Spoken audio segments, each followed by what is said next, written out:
Bienvenue sur Valine Audition. L'hémorragie cérébrale. Qu'est-ce que c'est?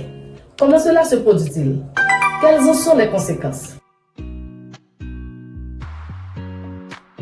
Salutations à tous les érudits et bienvenue sur Valine Érudition, la chaîne où la science et la médecine se rencontrent pour vous informer et vous éduquer. Aujourd'hui, nous allons aborder un sujet crucial, l'hémorragie cérébrale. Qu'est-ce que c'est? Comment cela se produit-il? Quelles en sont les conséquences? Préparez-vous à découvrir tout ça et bien plus encore avec Yveline Iliolus sur votre channel préféré Valine Érudition.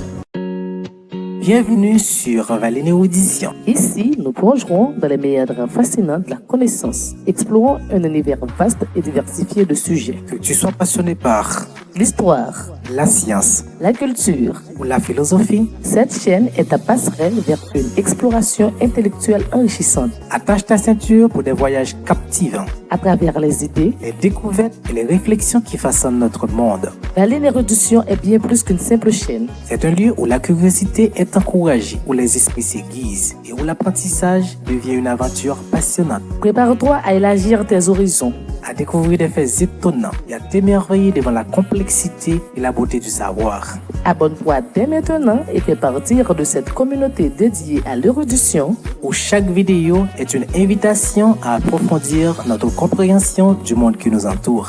Bienvenue dans l'univers stimulant de Valine Érudition. Là où la soif du savoir devient une quête infinie.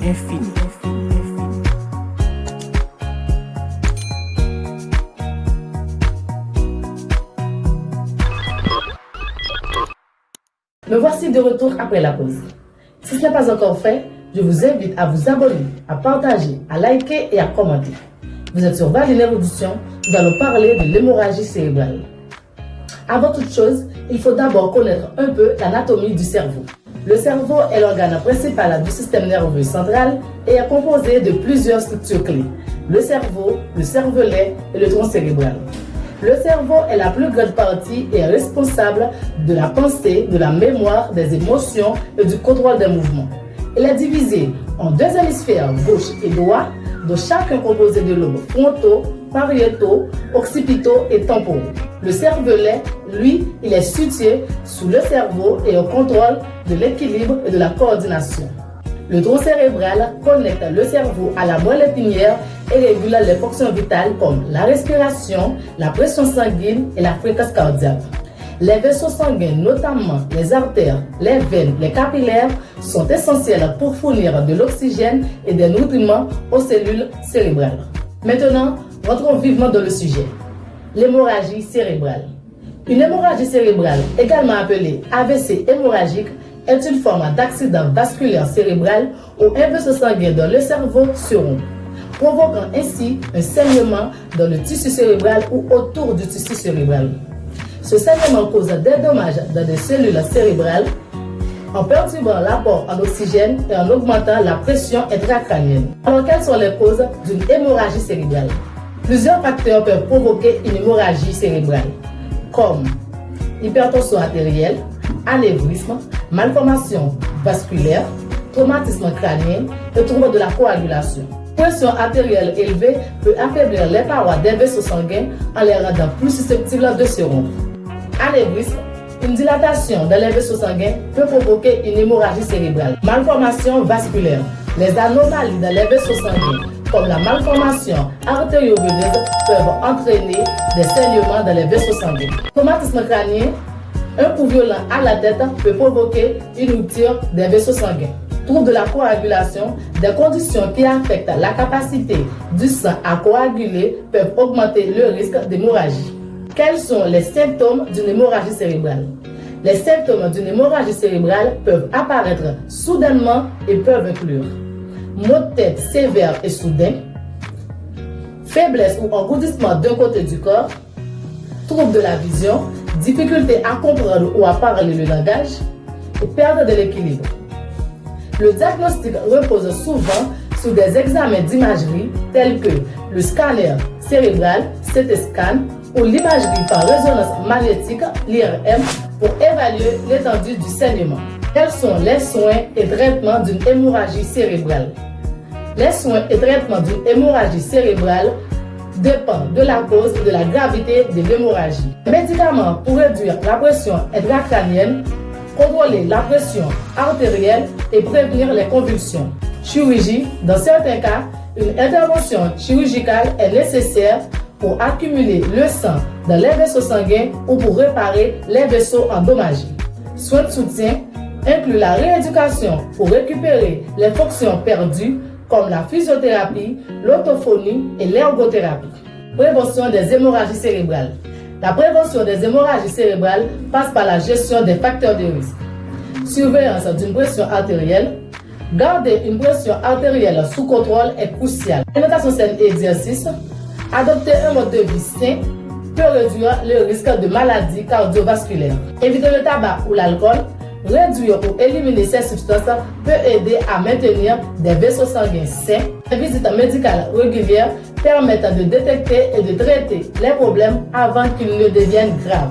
Alors, les hémorragies cérébrales sont des urgences médicales graves qui nécessitent une intervention rapide. Comprendre les causes, les symptômes et le traitement peut faire une différence cruciale. Merci d'avoir regardé cette vidéo sur Valine Érudition. Si vous avez aimé, n'hésitez pas de partager, de liker, de commenter et surtout de vous abonner pour plus de découvertes sur la science et la santé. À la prochaine pour une nouvelle exploration.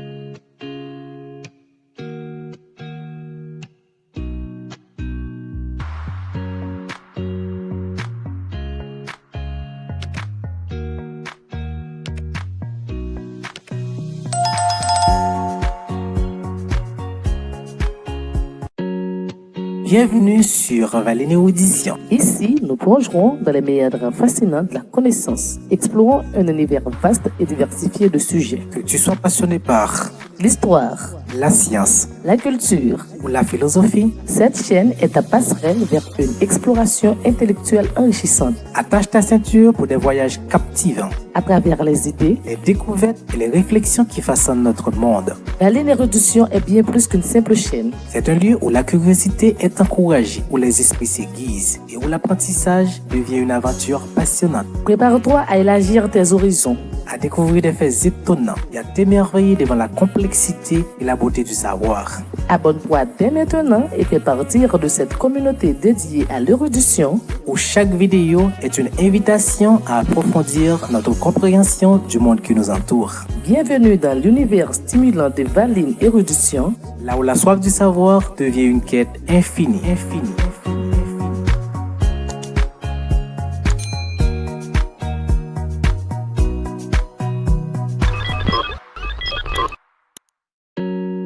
Bienvenue sur Valine Érudition. La santé mentale et le bien-être des soignants en Haïti.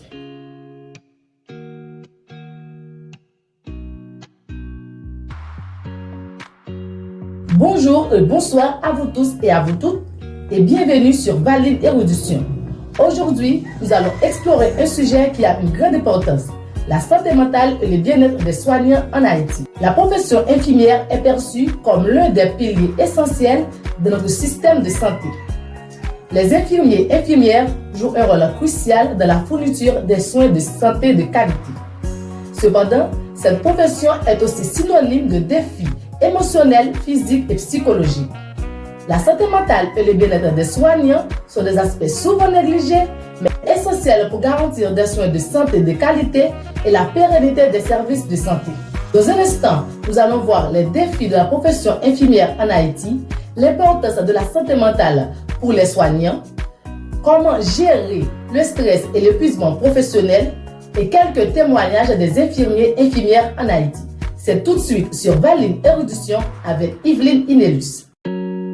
Bienvenue sur Valine Érudition. Ici, nous plongerons dans les méandres fascinants de la connaissance, explorant un univers vaste et diversifié de sujets. Que tu sois passionné par L'histoire, la science la culture, ou la philosophie, cette chaîne est ta passerelle vers une exploration intellectuelle enrichissante. attache ta ceinture pour des voyages captivants. à travers les idées, les découvertes et les réflexions qui façonnent notre monde. La ligne Érudition est bien plus qu'une simple chaîne. C'est un lieu où la curiosité est encouragée, où les esprits s'aiguisent et où l'apprentissage devient une aventure passionnante. Prépare-toi à élargir tes horizons, À découvrir des faits étonnants et à t'émerveiller devant la complexité et la beauté du savoir. Abonne-toi dès maintenant et fais partir de cette communauté dédiée à l'érudition Où chaque vidéo est une invitation à approfondir notre compréhension du monde qui nous entoure. Bienvenue dans l'univers stimulant de Valine Érudition. Là où la soif du savoir devient une quête infinie.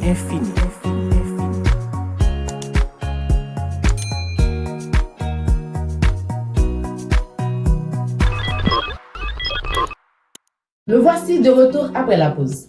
Si ce n'est pas encore fait, je vous invite à vous abonner, à partager, à liker et à commenter. Vous êtes sur Valine Érudition. Nous allons parler de la santé mentale et le bien-être des soignants en Haïti. Sans plus tarder, nous allons entrer vivement dans le sujet en commençant avec les défis de la profession infirmière en Haïti. Les infirmiers et infirmières sont souvent confrontés à de nombreux défis qui peuvent impacter leur santé mentale, tels que charge de travail élevée, ressources limitées, événements traumatisants, manque de soutien et salaire misérable. Charge de travail élevée. En raison du manque de personnel, les infirmiers et infirmières sont souvent confrontés à des charges de travail excessives, entraînant la fatigue et l'épuisement. Sans oublier les ressources limitées, le manque de médicaments et des équipements médicaux peut créer un environnement stressant et frustrant. Si nous parlons des événements traumatisants, il y a à savoir que les infirmiers et infirmières sont souvent confrontés, exposés à des situations traumatisantes, telles que le décès des patients et les urgences médicales. Mais nous ne pouvons pas aller plus loin sans parler du manque de soutien et des salaires misérables. Parce que le manque de soutien émotionnel et professionnel est souvent insuffisant, ce qui peut créer un sentiment d'isolement. Et les rémunérations des personnels de santé sont souvent insuffisantes, ce qui peut accentuer le stress et le mécontentement, impactant leur motivation et leur bien-être général. Maintenant, nous allons voir le deuxième point qui est l'importance de la santé mentale et le bien-être des soignants. Qualité de soins. Un soignant en bonne santé mentale est plus apte à fournir des soins de santé de qualité et à prendre des décisions cliniques judicieuses. Il faut éviter l'épuisement professionnel, c'est-à-dire la gestion de la santé mentale aide à prévenir l'épuisement professionnel, qui est un syndrome caractérisé par une fatigue extrême, un sinus accru et une efficacité réduite. À savoir, une bonne santé mentale contribue à un bien-être général. Ça permet aux soignants de mener une vie personnelle épanouissante. Puisqu'à chaque problème, il y a des solutions, voici quelques stratégies pour gérer le stress et éviter l'épuisement professionnel. On peut mettre sur pied des programmes de soutien psychologique, des formations en gestion de stress, groupes de soutien entre pairs, promotion pour une santé physique, amélioration des conditions de travail et des plaidoiries pour des salaires dignes. La mise en place des programmes de soutien psychologique et de counseling pour les soignants peut aider à offrir un environnement sûr pour discuter de leurs sentiments et de leurs expériences. Il faut avoir aussi des formations régulières pour les infirmières qui peuvent offrir des outils pratiques pour faire face à des situations difficiles. Sans oublier, les groupes de soutien entre pairs permettent aux soignants de partager leurs expériences et de trouver du réconfort auprès des collègues qui comprennent leurs défis. Il faut aussi encourager les soignants à prendre soin de leur santé physique avec des exercices réguliers, sommeil adéquat et une alimentation équilibrée. Il faut travailler à l'amélioration des conditions de travail, y compris des horaires plus flexibles et un meilleur accès aux ressources pour réduire le stress lié au travail. Et il est crucial de plaider pour des salaires justes et équitables pour les soignants afin de reconnaître leur travail acharné et de leur offrir une vie décente. Afin de bien comprendre ce sujet, Valine Érudition a recueilli des témoignages auprès des infirmiers et infirmières dans le milieu hospitalier. Nous allons écouter tour à tour Marie, Jean et Claudia au micro de Yveline Inélus. Maintenant, on va écouter Marie, qui est une infirmière à Port-au-Prince. Marie, après avoir participé au groupe de soutien, comment vous vous sentez-vous? Je suis Marie, infirmière à Port-au-Prince. Participer à un groupe de soutien m'a permis de me sentir moins seule et de partager mes soucis avec d'autres infirmières qui vivent les mêmes réalités. Merci Marie, à la prochaine. Merci Valine Érudition. Maintenant, nous allons écouter Jean, qui est un infirmier qui travaille dans une zone rurale, ce qu'on appelle une zone de province. Bonsoir Jean et bienvenue à vous. Donc, Jean, vous êtes sur Valine Érudition. Après votre participation à la formation aux gestion de stress, comment vous sentez-vous? Merci Valine Érudition. Et la formation de gestion de stress m'a donné des outils pratiques pour gérer les situations tendues. Et maintenant, je me sens plus prêt, plus préparé et moins submergé. Merci Jean d'avoir répondu à notre question. Merci Valine Érudition et bon travail. Maintenant, nous allons accueillir Claudia, qui est une infirmière à Cap-Haïtien. Bienvenue Claudia sur Valine Érudition. Je suis Claudia, infirmière à Cap-Haïtien. Même si le travail est difficile, ce qui est le plus frustrant, c'est le faible salaire. Il est difficile de subvenir aux besoins de ma famille, ce qui augmente mon stress. Merci Claudia de partager votre expérience avec nous. À la prochaine. Merci Valine Érudition. Alors, la santé mentale et le bien-être des soignants sont des aspects cruciaux qui nécessitent une intervention particulière. En investissant dans des programmes de soutien psychologique, en améliorant les conditions de travail et en plaidant pour des salaires dignes, nous pouvons non seulement améliorer la qualité des soins prodigués, mais aussi assurer le bien-être de ceux qui sont au cœur de notre système de santé. Valine Érudition s'engage à sensibiliser et à soutenir ces héros silencieux pour un avenir meilleur, plus sain. Nous invitons nos fans à partager cette vidéo et à encourager les initiatives locales visant à améliorer la santé mentale des soignants et à lutter pour des rémunérations équitables. Ensemble, nous pouvons faire une différence. Bienvenue sur Valine Érudition. Ici, nous plongerons dans les méandres fascinants de la connaissance, explorant un univers vaste et diversifié de sujets. Que tu sois passionné par L'histoire, la science la culture, ou la philosophie, cette chaîne est ta passerelle vers une exploration intellectuelle enrichissante. attache ta ceinture pour des voyages captivants, À travers les idées, les découvertes et les réflexions qui façonnent notre monde. Valine Érudition est bien plus qu'une simple chaîne. C'est un lieu où la curiosité est encouragée, où les esprits s'aiguisent et où l'apprentissage devient une aventure passionnante. Prépare-toi à élargir tes horizons. À découvrir des faits étonnants et à t'émerveiller devant la complexité et la beauté du savoir. Abonne-toi dès maintenant et fais partir de cette communauté dédiée à l'érudition. Où chaque vidéo est une invitation à approfondir notre compréhension du monde qui nous entoure. Bienvenue dans l'univers stimulant de Valine Érudition. Là où la soif du savoir devient une quête infinie.